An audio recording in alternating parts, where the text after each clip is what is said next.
Lo conoces por las películas, el hombre de negro, el sheriff que limpió el oeste con 2 revólveres y nervios de acero, Wyatt Earp, la ley en persona. Pero hay un detalle que Hollywood nunca te contó.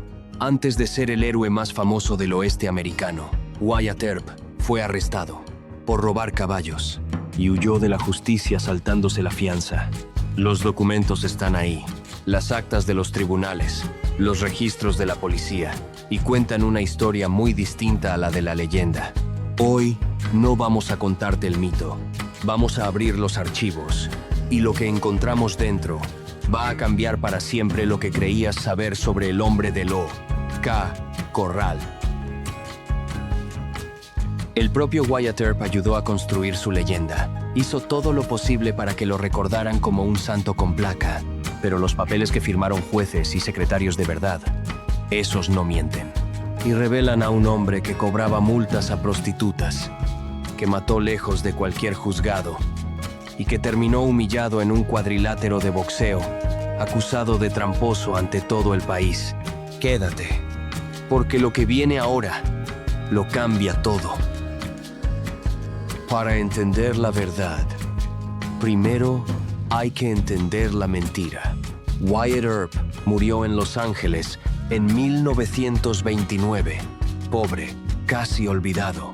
Tenía 80 años y en sus últimos días se sentaba a charlar con jóvenes actores y directores del cine mudo que empezaba a nacer en California. 2 años después de su muerte, un escritor llamado Stuart Lake publicó un libro, Wyatt Earp, Frontier Marshal. Lo pintó como el lawman perfecto, el justiciero impecable. El libro fue un éxito enorme y Hollywood se enamoró de él. Desde entonces, decenas de películas repitieron la misma imagen. El hombre íntegro, el que nunca se equivocaba, el que siempre estaba del lado correcto. Pero piensa una cosa, ¿quién escribió esa historia? En gran parte, el propio Wyatt. Antes de morir, dictó sus memorias a un amigo, John Flood. Y, como era de esperar, en su versión, él siempre era el bueno. Para entender quién fue de verdad, tenemos que olvidarnos del cine y mirar otra cosa, algo más aburrido, pero mucho más honesto.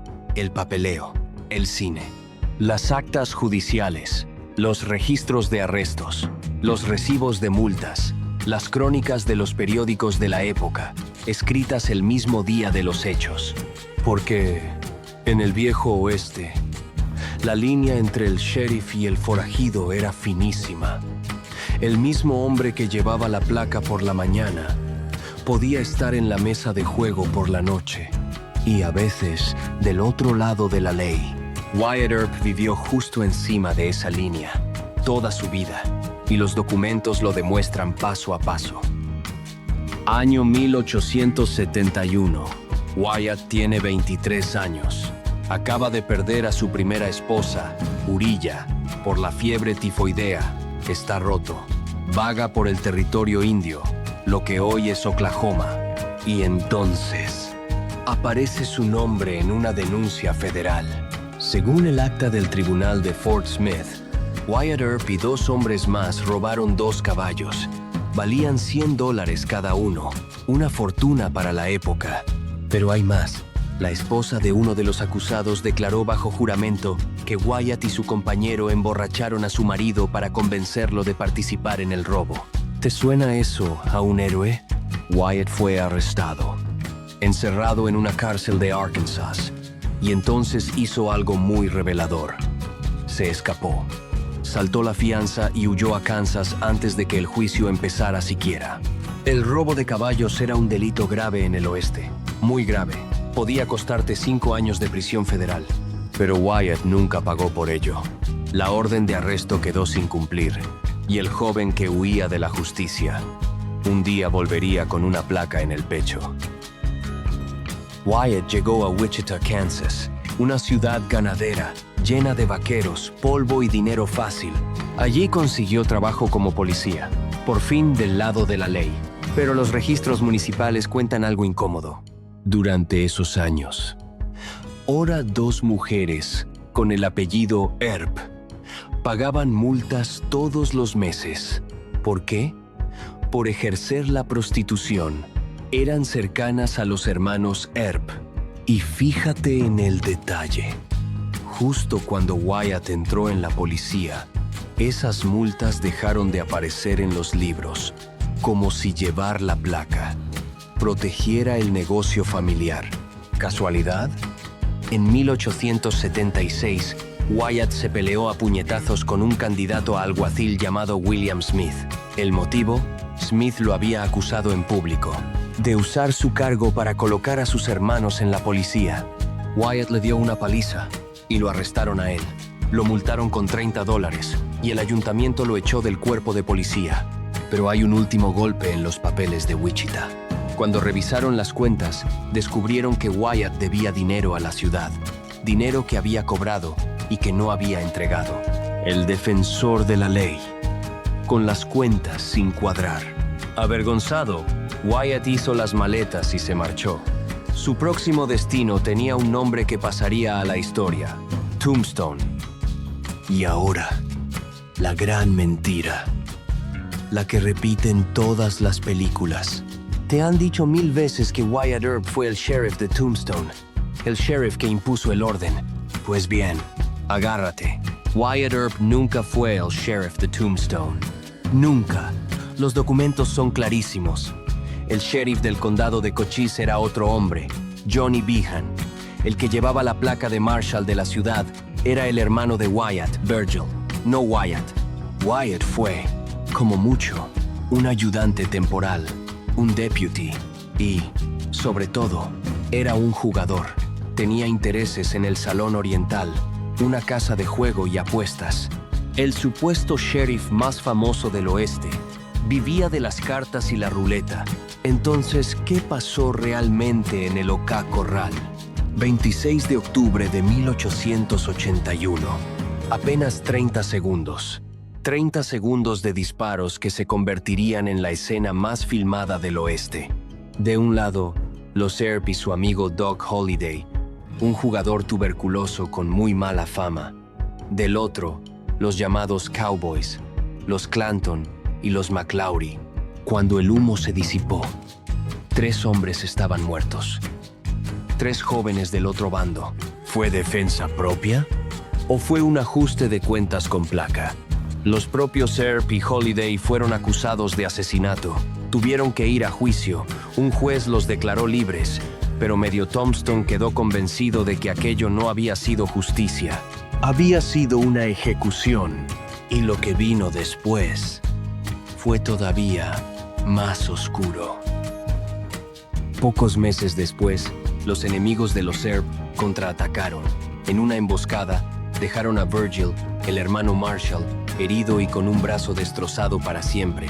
Y poco después, mataron a Morgan, el hermano menor de Wyatt. Le dispararon por la espalda mientras jugaba al billar. Tenía 30 años. Imagina ese dolor por un momento. Un hermano mutilado, otro asesinado a traición. Y aquí Wyatt tomó una decisión. Una decisión que ninguna placa podía justificar. En lugar de dejar que la justicia actuara, cogió a un grupo de hombres armados y salió a cazar, uno por uno, a todos los que creía culpables. Los historiadores lo llaman la cabalgata de la venganza, la Earp Vendetta Ride. Frank Stilwell apareció acribillado junto a unas vías. Luego cayó otro y otro. Wyatt afirmó haber matado incluso a Curly Bill, uno de los líderes enemigos, en un tiroteo en un río. ¿Y sabes qué tenían en común todas esas muertes? Que ninguna pasó por un juzgado, ningún juicio, ninguna sentencia. Solo Wyatt, decidiendo quién vivía y quién moría. En 1882, Wyatt terminó con algo muy parecido a lo que tuvo en 1871, una orden de arresto sobre su cabeza. Otra vez, el cazador se había convertido en el cazado, y de nuevo, huyó. Cruzó a Colorado y se escabulló de la justicia de Arizona para siempre. Pero el momento más humillante de Wyatt Earp no ocurrió en el desierto. Ocurrió bajo las luces de una gran ciudad. 2 de diciembre de 1896. San Francisco. Miles de personas llenan el pabellón Mechanics. Un combate por el Campeonato Mundial de los Pesos Pesados. Bob Fitzsimmons contra Tom Sharkey. ¿Y quién es el árbitro? Un viejo conocido, Wyatt Earp. Antes de empezar, la policía lo cachea y descubre algo increíble. El árbitro ha entrado al ring con un revólver escondido en el abrigo. Tienen que desarmarlo delante de todo el público. El combate empieza y Fitzsimmons domina. Gana con claridad ronda tras ronda. Y entonces, en el octavo asalto, Wyatt detiene el combate. Dice que Fitzsimmons ha dado un golpe bajo y le da la victoria a Sharkey. El estadio estalla. Casi nadie vio ese golpe ilegal. Los periódicos de todo el país lo acusan de haber amañado la pelea por dinero. Lo dibujan en caricaturas. Lo llaman tramposo.